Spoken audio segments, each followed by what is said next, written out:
If you rank the 4 quarterbacks remaining in the playoffs, how would you rank them? Let's just combine if it's Lamar or if it's Josh Allen. Right. It would just be that would be one, and then you'd have Mahomes, Jalen Hurts, Jayden Daniels.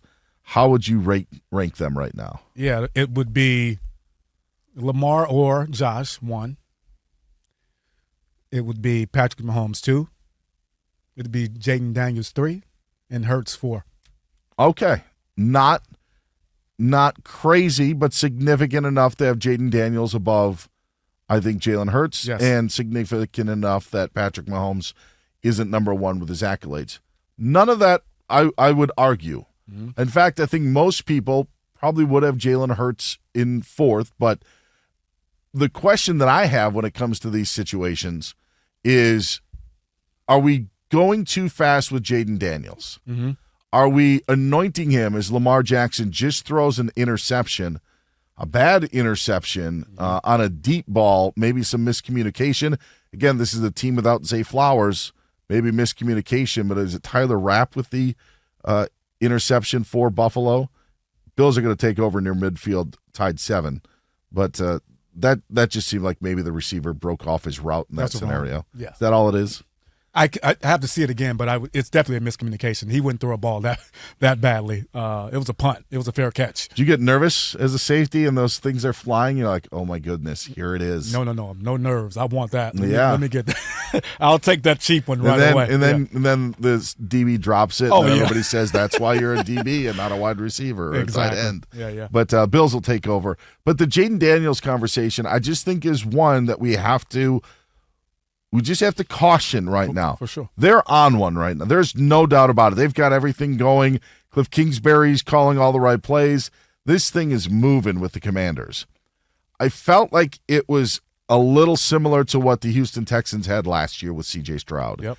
And this year came around, and I don't think it was any knock on C.J. Stroud. I actually think that he did as good as he could considering what the Texans were dealing with. But when you lost Stephon Diggs, you lost Tank Dell. For a little while, Joe Mixon was out of action. The offensive line wasn't as good in Houston. Yep. All those things add up, and we aren't talking about C.J. Stroud the way that we were a year ago at this time. Mm-hmm. And I just want to caution when we talk about Jayden Daniels to say, let's enjoy this run, but let's be careful with the anointing, with the rankings and putting him here and there.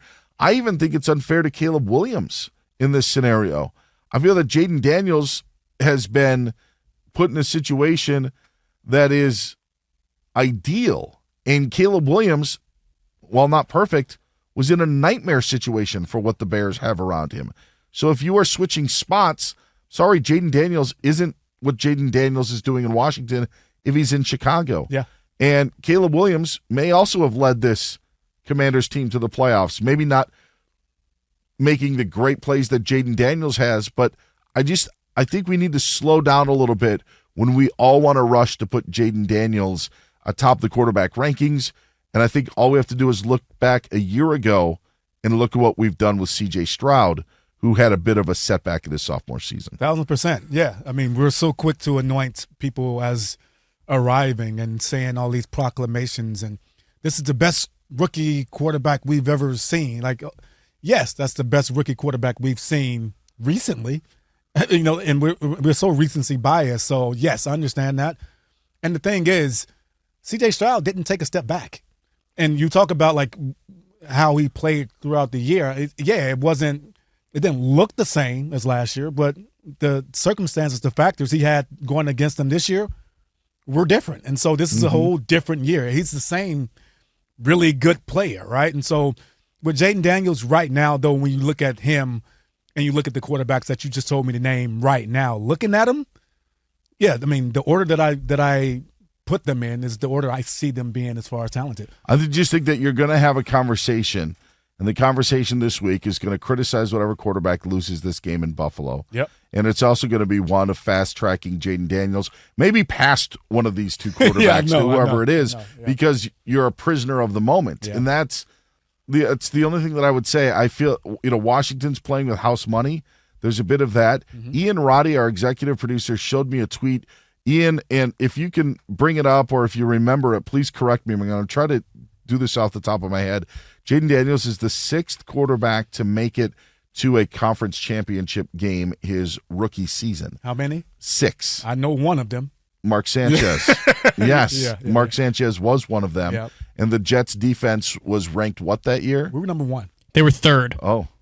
We end up 3? Yeah, 3. The next year they might have been 1st. Okay. In his sophomore season. But So your it's up top to- 3, Yeah, that's for sure. nothing to frown about.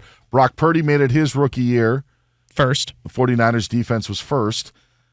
Ben Roethlisberger made it his rookie season. 1st. Really? They were 1st.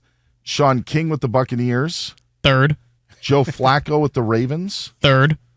And Jayden Daniels with the Commanders. 19. 18th. I knew it was close.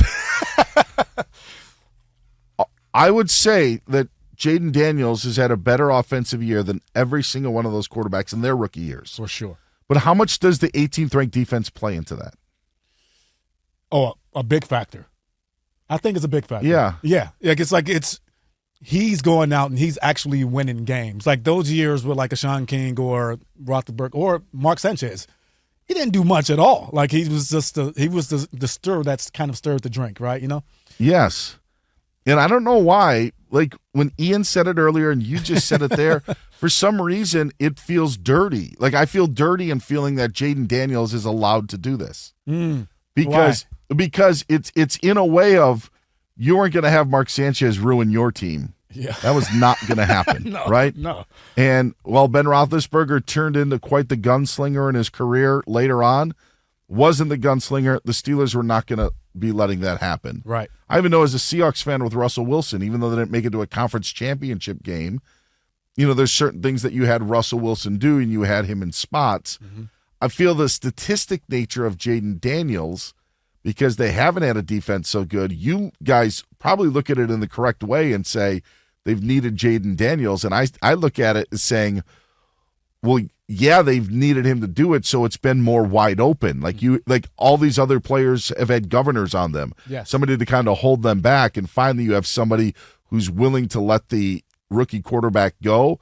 I'm not sure how many other teams would do that. Do you know what I'm saying? Like, Yes. My point of view, I know it is distorted and it may sound ridiculous, but that's just the view that I look at it, that he's actually in a situation that the team isn't telling him to hold back. And I felt C.J. Stroud was kind of in that situation last year as well, where they were like, do your thing, C.J. That's true. So I'm just curious on how it translates into next season. Oh, yeah, no, 100% like with Mark. Yeah, because, when Mark Sanchez, right, we were like, you do not turn the ball over.